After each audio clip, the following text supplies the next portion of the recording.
If you were with us last week, it was Easter, and we were talking about Jesus' life and his death and his resurrection, and mostly his life, focused on who he was as a spiritual being, having this human experience. He went through it just like you and I, but maybe just a little bit ahead of the game. And there was one scripture where he had been taken captive and he was standing before the governor Pilate, and Pilate was trying to get him to admit that he was trying to be king of something. And Jesus said, I came here for a reason, and that reason was to testify to the truth. And I got to say that it's easy for each of us to have our own truth. Who knows what he was testifying to in his life? But I like to take a look at the things that he did.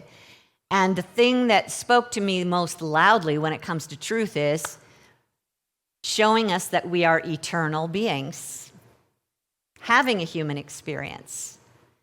And then, when you look back at all the things that he did in his life, he was demonstrating how a spiritual being might live in this human experience.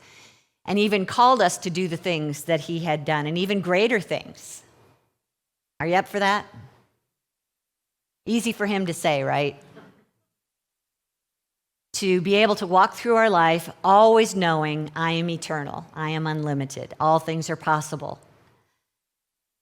I have to say that the older you get, the easier it is not to focus on eternal life, but more about death, weakness, the body coming to an end.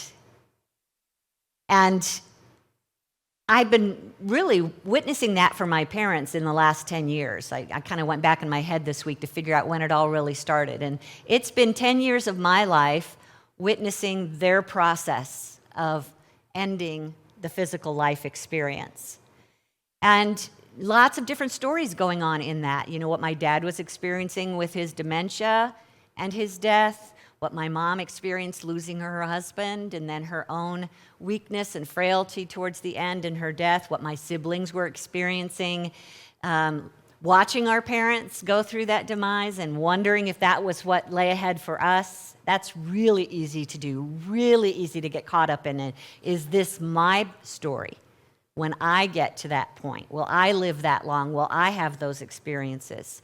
And then we go through the process of grieving the loss of parents. And everyone has their own story. There's, of course, the thoughts that cross our mind. What are they doing now when we've lost a loved one? Many of you have allowed a loved one of yours to go to the other side. What are they doing now? Is there life after death? You may still have that question. I watched, my mom and dad had different points of view, even though they both spent most of their life in the Baptist church. My dad came out believing in reincarnation. He didn't learn that in church. He was all about cremation. My mom thought that was non-biblical, and so she was all about a casket. And she finally went along because I think she wanted to be in the same spot where he was after the fact. But what was interesting for her, she was the one who spent most of her life reading the Bible and praying, and yet coming at the end of her life to a state of fear about what was going to happen to her when she left the body. And I know she knows now, and I personally couldn't tell her because I couldn't remember. I do believe that as spiritual beings, we are remembering, knowing we're actually in the eternal life while we're here in the physical life. But my human experience couldn't remember that, and so I couldn't really promise her that this is the way it would be. And yet it's been something that's fascinated me most of my life, especially once I got into Unity, because it's a different point of view. It's actually much broader, a broader point of view for me than it used to be about what happens after death. And, we've had some loss here in our congregation in the last week or two, and I just know that you're supporting them in that, and it's probably good for us to just maybe touch on this topic. Carol was handing out little forms that say, I have a question about life after death, and hopefully you've got those in your hands so that you can write down questions that might come up for you today, because next week we're going to talk about what your questions are. If you didn't get one, you can fill one out after the service. If you're watching online, I'll give you a slide at the end about where you can send those or put them in your Facebook chat if you'd like. But I want to start by just telling you who's informed me, who has offered some ideas about life after death that resonate with me. They don't have to resonate with you, and you can just set them aside if they don't. But I'm just going to offer these to see if they give you some hope or inspiration. And up here on the screen is our list of people that we'll either hear from or that will influence what I'm saying today. Michael Newton wrote a couple of books, but Journey of Souls is one of them. He is a psychologist who was practicing hypnosis with his patients to help them figure out repetitive problems in their bodies and even wandering into past life regression if they believed in that. Well, one time he accidentally heard his patient start talking about his experience between lives, after leaving a previous life and then being in the spiritual dimension before coming here, and what happened to them, what their life experience was like. Fascinating, and he didn't just write these books lightly.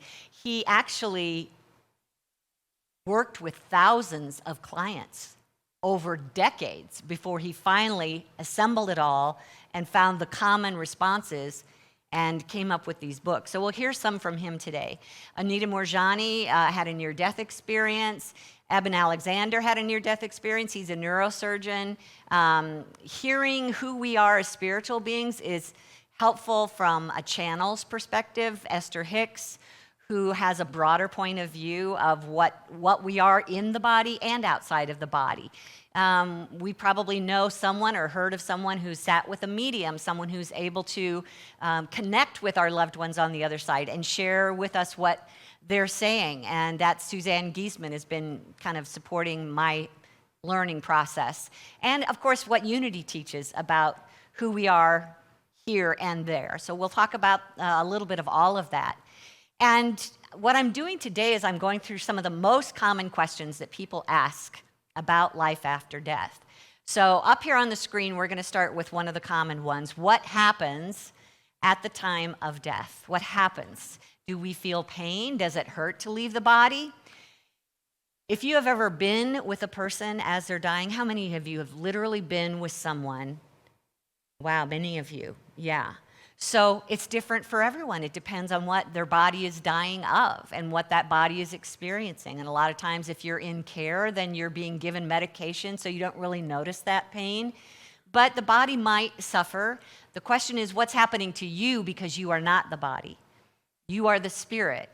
And it is not painful, it's freeing. So some of the things that we're hearing is that it's just a new point of view, really. Death is just a new point of view. It's a different vantage point, a different perspective.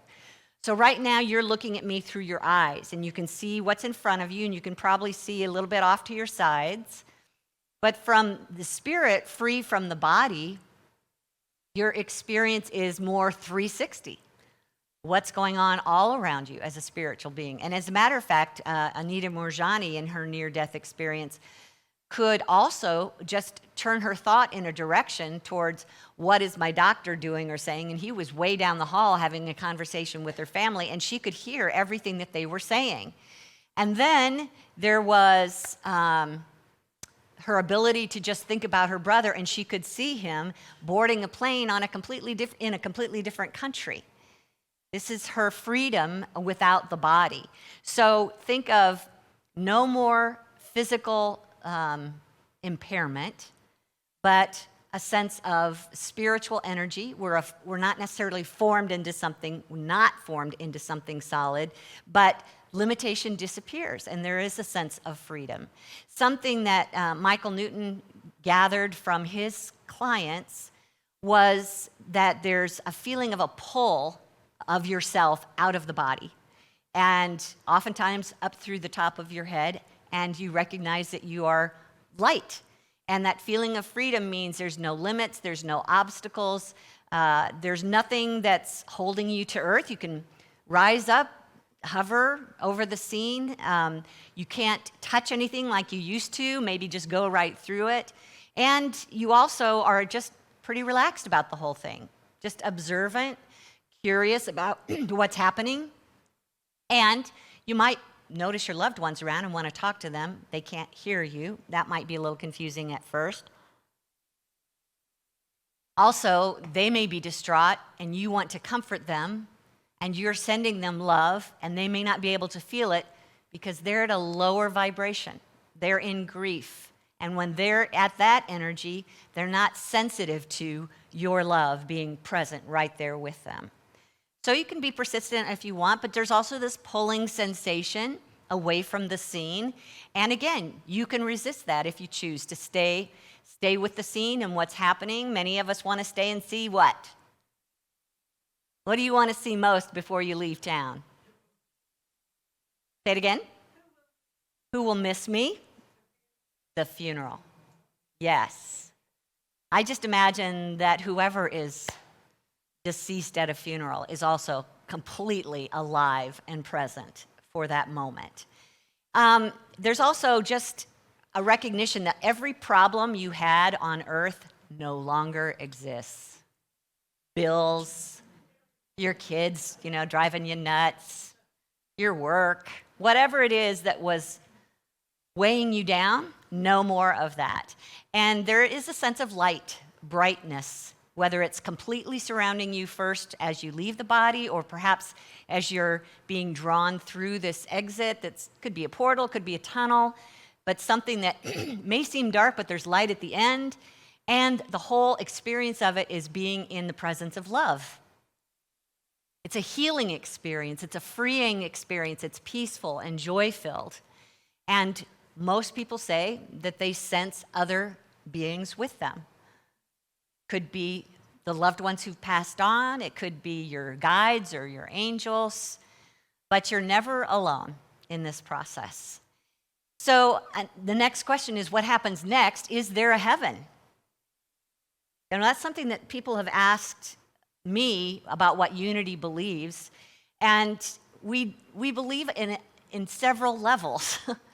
And I would start by saying heaven is here because it's in our consciousness and we can experience our spirituality when we point our thoughts in that direction. But there's also, once you leave this physical dimension, a dimension that is pure spirit, and it really is an opportunity for us to experience it at whatever level we are at in consciousness. Jesus had a statement, "In my Father's house there are many mansions." Think of that as a variety of levels of consciousness. We talk about how we are energy. Think of different levels of energy. That perhaps when you're here on earth and you're a student of truth, you're a student of spirit, that you pretty much have already thought about what life might be like on the other side, and it makes perfect sense to you when you get there. It looks very familiar to what you thought it would. Is it possible that you're creating that based on your thoughts and what you believed here? And at the same point, those who live here on earth without an interest in spirituality and only a recognition of what the physical body understands, when they leave, they may have a totally different experience of heaven. And it could be that it takes them a while to kind of awaken to what's going on. They may even be a little bit confused about their experience if they never did contemplate the possibility of an afterlife. But there's always, always love around to help guide you through this process. And of course, the other question around this is there a hell? Unity teaches no, unless you experience it in consciousness. Some of you have had an experience of hell here on earth, right? When there's that deep feeling of fear or fury, where you're completely separate in consciousness from your awareness of God, that can feel like hell. And that's the only kind of hell we would speak of in Unity, is a consciousness that believes it's separate from God. But seeing that all is of God, there is not a God that will create a place that would separate itself from us, because God is omnipresent, everywhere present. We can never be separate from God except we might think we are. So that presence is not creating another place where God is not. There is always the presence of God and love around us. We just need to open our consciousness to be aware of that and recognize that there is always healing energy with us that's doing its best to help us awaken. Again, levels of awakening, starting with what you believed on earth and gradually awakening more and more over time, if there is such a thing. I think we can experience it all at once, future, past, present, all at once, or one thing at a time, depending on what we choose with our minds. Then there's the question of, and this is our ego asking this question, if there's no hell, what happens to bad people? Bad people should be punished. They shouldn't just get off scot-free and go to heaven. Have you thought that once in a while? Shouldn't we pay for our sins? Up here on the screen, let me show you something from Michael Newton. He said, some souls, our spirit, whose influence over their body is too weak to turn aside human impulse to harm others, go into seclusion upon re-entering the spirit world. Look at that. Just read that to yourself for a minute. It sounds like our spirit is constantly trying to guide our human ego on who to be in this life. And sometimes our spirit isn't able to do that. So there's one interview here that Dr. Newton is having with a client who's in hypnosis, and they're on this topic. Let me share it with you. The doctor says, do souls bear responsibility for their involvement with flawed human beings who injure others in life? Yes, those who have wronged others savagely in a life. I knew one of those souls. What do you know about this entity? What happened after this soul returned to the spirit world following that life? He had hurt a girl terribly and did not rejoin our group. We'll talk about groups in a bit. There was extensive private study for him because he did so poorly while in that body. The doctor said, what was the extent of his punishment? Punishment is a wrong interpretation. It's regeneration. You have to recognize this is a matter for your teacher. The teachers are more strict with those who've been involved with cruelty. What does more strict mean to you in the spirit world? Well, my friend didn't go back with us, his friends, after this sad life where he hurt this girl. The doctor said, did he come through the same spiritual gateway as yourself when he died? Yes, but he did not meet with anybody. He went directly to a place where he was alone with the teacher. And the doctor said, then what happened? After a while, not long, he returned to earth again as a woman, where people were cruel, physically abusive. It was a deliberate choice. My friend needed to experience that.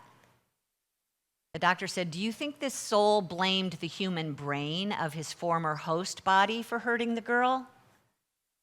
No. He took what he had done back into himself. He blamed his own lack of skill to overcome the human failings. He asked to become an abused woman himself in the next life to gain understanding, to appreciate the damage he had done to the girl. The doctor said, if this friend of yours did not gain understanding and continued involving himself with humans who committed wrongful acts, could he be destroyed as a soul by someone in the spirit world? You can't destroy energy, but it can be reworked. And the rest is unrelated to this. So, wow, that's something maybe new for us to consider. And again, take what feels good to you and leave the rest. I've talked off and on here about how our ego gets the best of us when we have seen mass shootings. And why would someone like that get into heaven? Because it wasn't their spirit, it was the human ego, but the spirit was there to try and help this person, this ego, see differently and wasn't able to accomplish it. So does the spirit get off and just go start itself in a new life or stay in heaven forever? It sounds like no, they go through the process of reviewing that and figuring out what was their responsibility and how they could have handled this differently. And that maybe we even want to experience what others experienced at our hand so we could more deeply understand it. We'll talk about that in a minute. If you've got questions, write them down. Okay, do we meet God? Someone asked. And here again,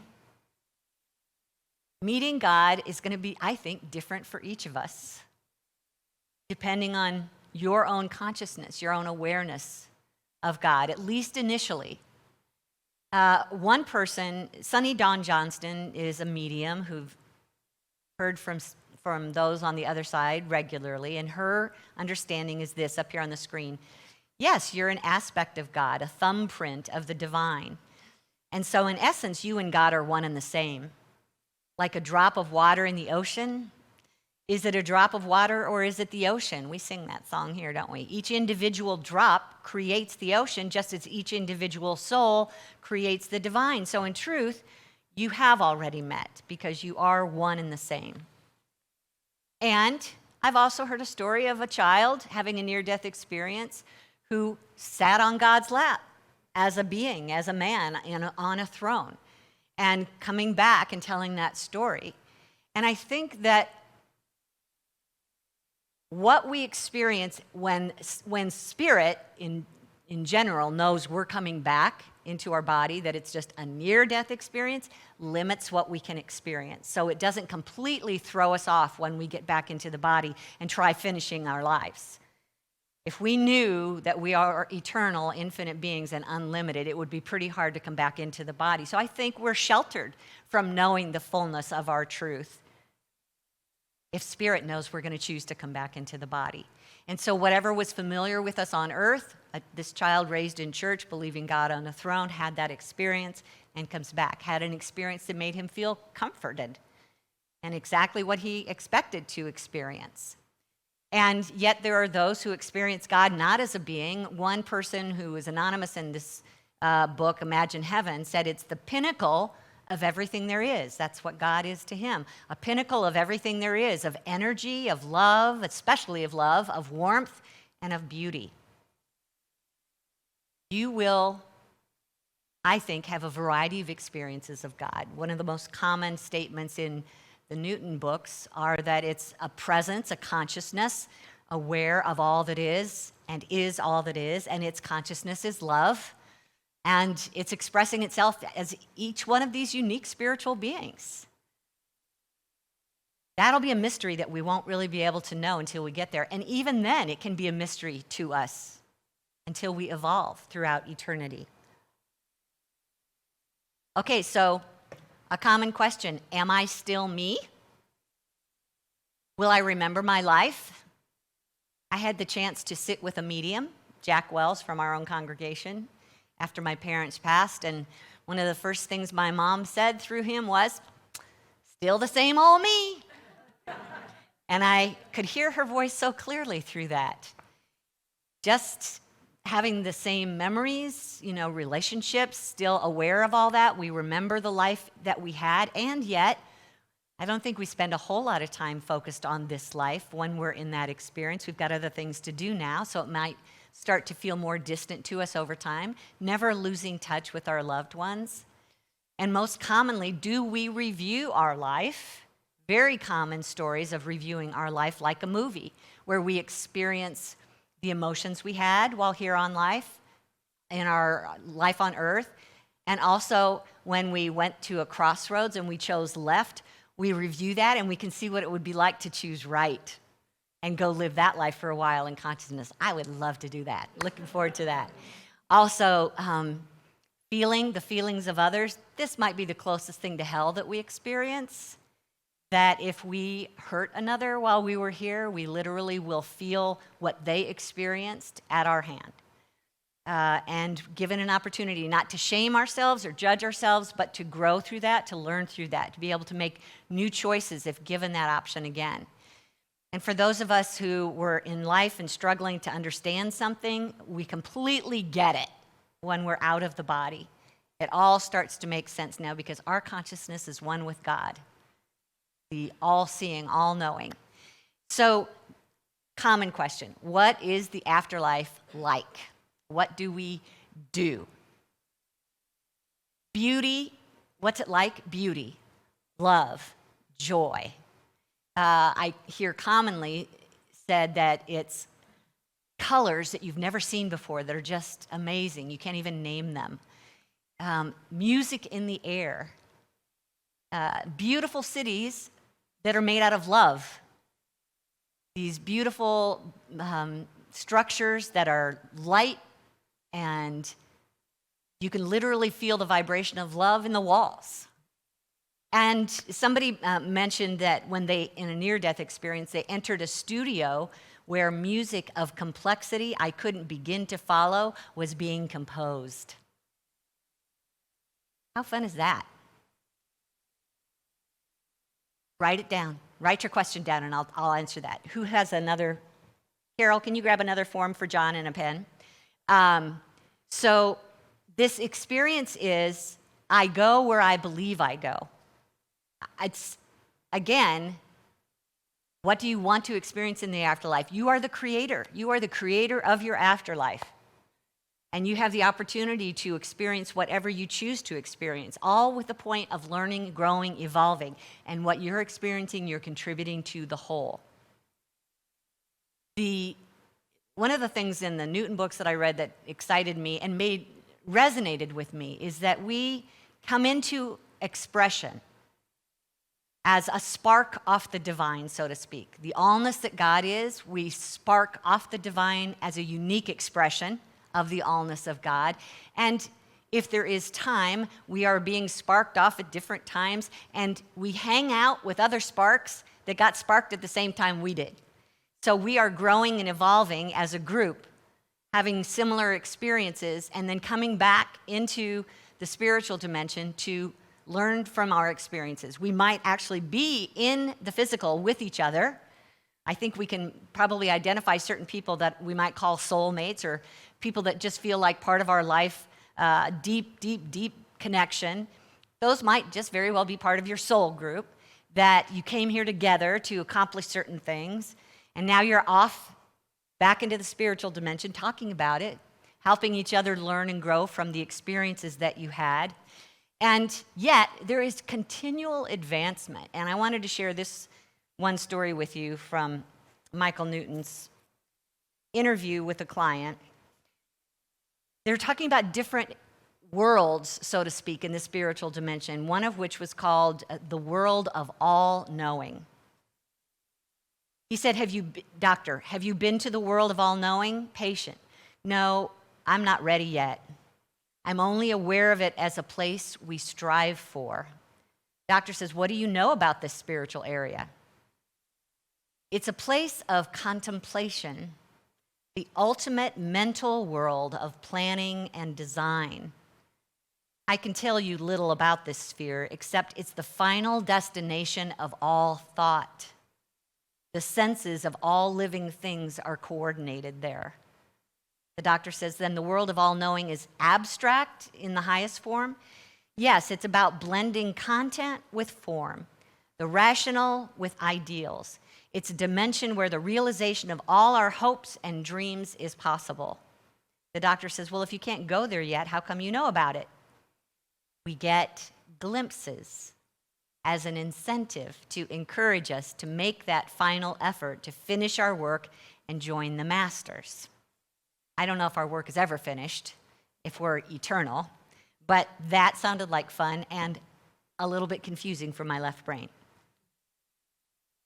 Another common question is, can we visit our loved ones? As spiritual beings, can we come back to earth and visit our loved ones? We have the ability. We have the ability to have that experience, not fully entering into the physical and a physical body again, but simply just being aware and simply, hearing our loved ones when they call. We can instantly bring our consciousness to their consciousness, where we're aware of what's going on in their lives. We don't come to snoop on them or invade their privacy. And, most people on earth say, can they see me in the shower? They don't care about seeing you in the shower. That matters not to them any longer. It's just that they want to be there with their love and support you in any way they can. And they've got a lot of other things to do too. So just know that they're as close to you as you want them to be. And one other question is, what What if we leave the earth having a grudge with someone on earth? Or what if there's somebody already passed that we have a grudge with? What will that be like?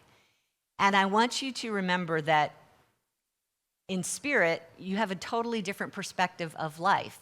The one who had the grudge was the human, was the ego, and the brain.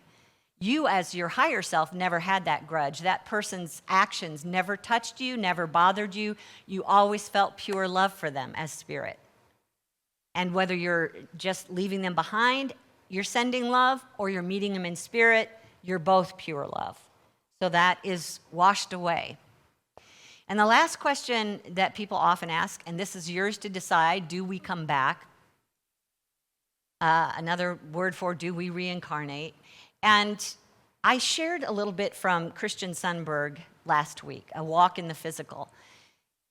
He was one who, he began a practice of meditation, and at that time he began to become aware. The veil thinned, and he was able to see who he was outside the body before he got here. And he also could see why he chose to come here. And this happened to him after he accomplished his mission, which I'll share with you here. So it might give you an idea of your reason for being here and why you might choose to reincarnate. He said, over the course of my physical incarnations, I had been people and I had engaged certain extremes. I now really wanted to experience a certain significant distance from source. Distance in quotes. Remember, we talk about this. We might come into the body and the veil drops down and we forget that we're spiritual beings. It appears that we're distant from God. Yes? Okay. So he wanted that feeling of separation so that he could work on something. He said, have the opportunity to confront and heal a specific, extremely deep fear. A certain deep, low, experiential vibration that had been very difficult for me in the past. The fear had bested me in a previous life. And through it, I had caused significant pain and distress for many others in that earlier lifetime. Though it's beyond naming, the fear was something to the effect of, I am powerless to avoid agony, mixed with, I am too proud to suffer. That was the fear that he came back to heal. Long after that death, where he initially felt it and couldn't get past it, from the higher spiritual vantage point of complete freedom, power, and joyful excitement, I wanted to confront that fear again. I knew that to do so would be a truly incredible opportunity for personal and collective expansion. Yet the task seemed daunting. The fear seemed so deep, so dark, that I wondered if it was even possible to confront such a low vibration. From the glory and freedom of the realms of light, I asked my guides if it was even possible to integrate such a low vibration. I asked, has this ever been done in all of creation by anyone ever?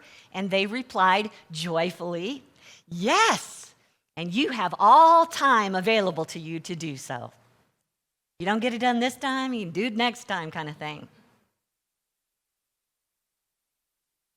This is kind of what we talked about in the last week or so, about the idea that our struggles here on earth are meant to be a gift, an opportunity for our soul to grow by choice, by our soul's choice to be here and have this experience. And again, take what resonates with you and leave the rest for now. There's a lot that we talked about today, and I want to be able to answer your questions next week. So make sure and jot those down. But recognize that we're all on our own path. We're all going to experience this at our own level, and there's not going to be any right or wrong to it. I can't tell you. I don't remember. I can only give you some suggestions and things that people have experienced one way or the other that might give you your own ideas about life after death. And what I wanted to do during meditation today is use someone's experience near death. And I heard John say, what is near-death experience? It's when the body dies but is able to be resuscitated. So it could happen in the hospital where they think you're on your way out and your body literally, what's the word? Codes, dies. and they work on you for a minute or they work on you for half an hour, and suddenly your body is back alive again. What happened to you during that half an hour while you appeared to be dead? That's what we call the near-death experience. And then we come back into the body, and we usually carry those memories with us. So someone had a memory of that, and it was so beautiful, their experience of heaven, that I thought we'd use that in our meditation today. Are you up for that? Yeah. So this is where we just get to let our imagination wander and do what feels good. I'll just invite Mark to play for us, and I will speak what you are seeing with your eyes and your imagination. So if you'd like to just close your eyes and turn away from what's going on around you. Take a deep breath to release any tension. I promise this will be fun.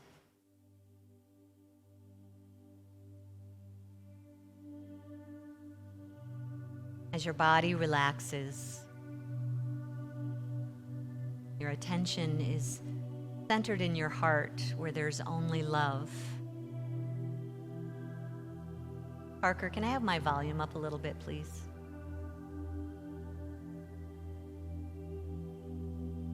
I stand on a carpet of indescribable beauty.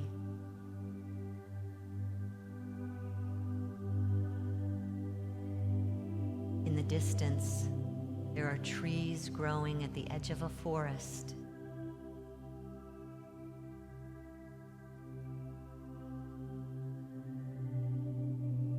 Tree branches are heavy, bright, colorful leaves.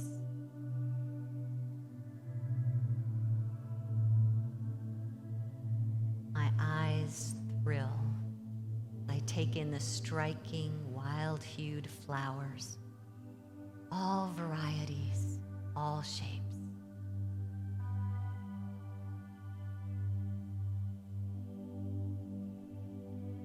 These colors are everywhere, dotted against the vivid green grass.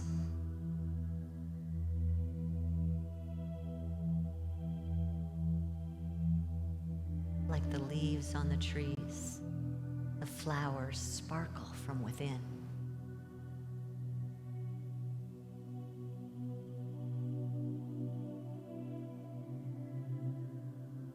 I see that each leaf and petal glow as if lit by an electric light.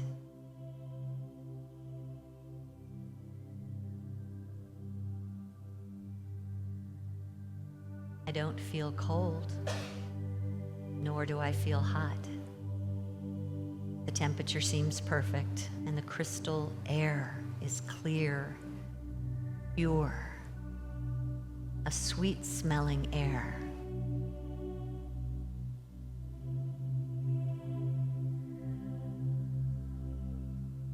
It's a perfect day in heaven. The beauty of it all, astonishing. Nowhere do I see a dead blade of grass or a wilting flower petal, only life and vitality.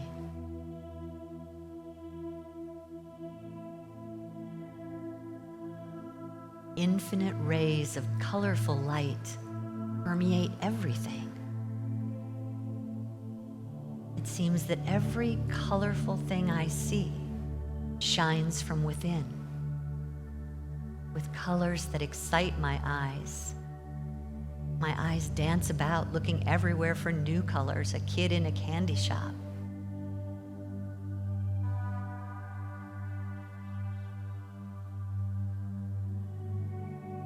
I take a deep, deep breath of air. It's invigorating, like fresh spring air just after a morning rain.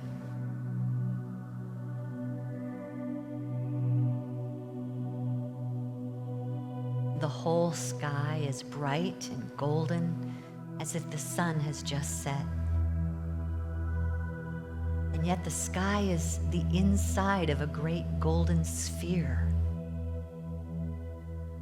Like a lightning storm, iridescent colors are chasing with wild abandon across the sky. Yet there is no thunder, that's more beautiful than any sunset I remember.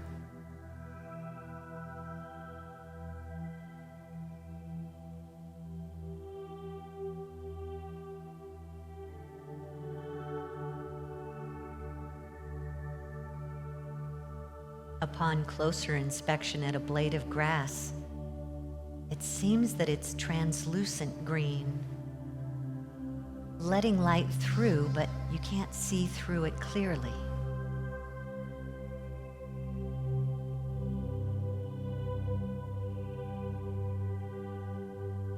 And the grass and flowers become like wind chimes, as if wired together to ping and ding and tinkle and jingle and bong.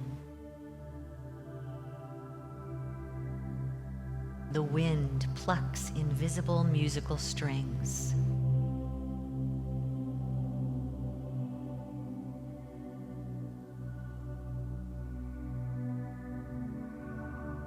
A choir of living grasses and flowers rise up in sweet unison, all in harmony.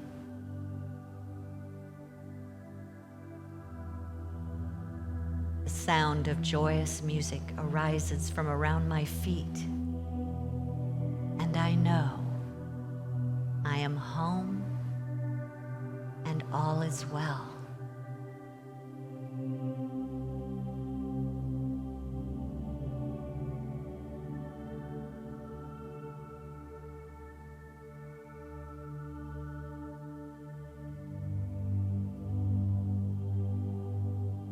Though I know I'm still living a human experience, this is my true home. This is my natural state of being. I am this, now and always. I choose heaven today, here and now. I bring heaven to earth as I hold thoughts of heaven in my heart and allow the love of heaven to live through me.